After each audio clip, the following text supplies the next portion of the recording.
Nathaniel Langdon Frothingham was an American Unitarian minister and pastor of the First Church of Boston from 1815 to 1850.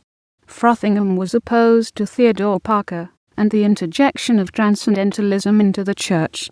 He also wrote sermons, hymns, and poetry. In 1812, Frothingham became the first instructor of Rhetoric and Oratory at Harvard. On March 15, 1815, Frothingham became an ordained minister of the First Church in Boston. He remained there until March 1850. This is known by the name of the Unitarian controversy, and in so darning it, I believe that I am giving utterance, for the first time in this desk, to that party word.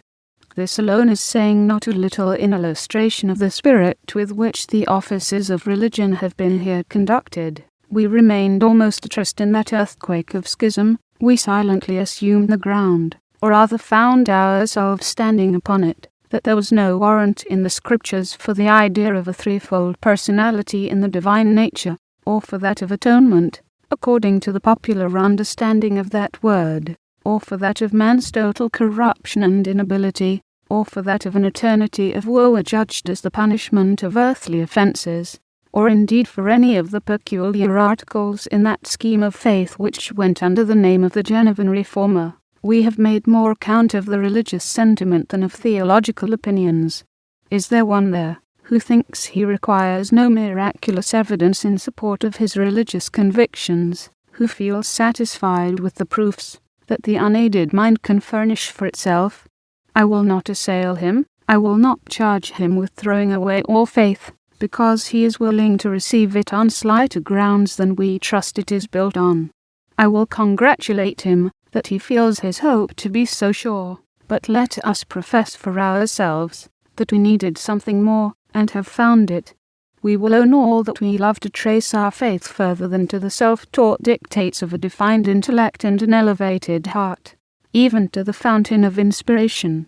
I am at a loss to account for it. I scarcely know on what principle of human nature it is to be explained. This sympathy of well-meaning persons with those who have outraged every feeling of humanity by their savage force or their cold-hearted depravity. I can understand how the Jewish populace in an excited hour should demand the liberation of Barabbas. I can almost enter into the feelings of those who, in a season of great depression, should empty every convict's cell, saying, "Let us supplicate the holy and frowning heavens together, for we are all transgressors alike." But, in a state of society like our own, with institutions so free from abuse, and so full of mercifulness, it is hard to comprehend why there should be such a feverish sensibility in favor of the abandoned, and so intense a wish for something better than the laws. He disagreed with the philosophy of les mis copyright labels, Victor Hugo's famous novel, which seemed to imply that a change of outward conditions would effect a change of character, that the social arrangement was radically wrong, and that the paralysis of the person was contingent on the narrowness of the lot, which ran counter to his beliefs. By many years of steady rejection of all that is popular with our society, and a persevering study of books which none else reads, and which he can convert to no temporary purpose, there is a scholar doing a scholar's office. He corresponded with Ralph Waldo Emerson, and was a thorough student of the German language, when such scholarship was rare in America. In 1818, Frothingham married Anne Gorham Brooks, daughter of Peter Chardon Brooks and sister of the wives of Edward Everett and Charles Francis Adams Sr. They had 3 children, all born in Boston.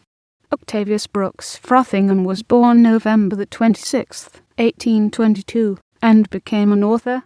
Ward Brooks Frothingham was born November 16, 1828, and resided for a time in Burlington, serving in 2 town offices.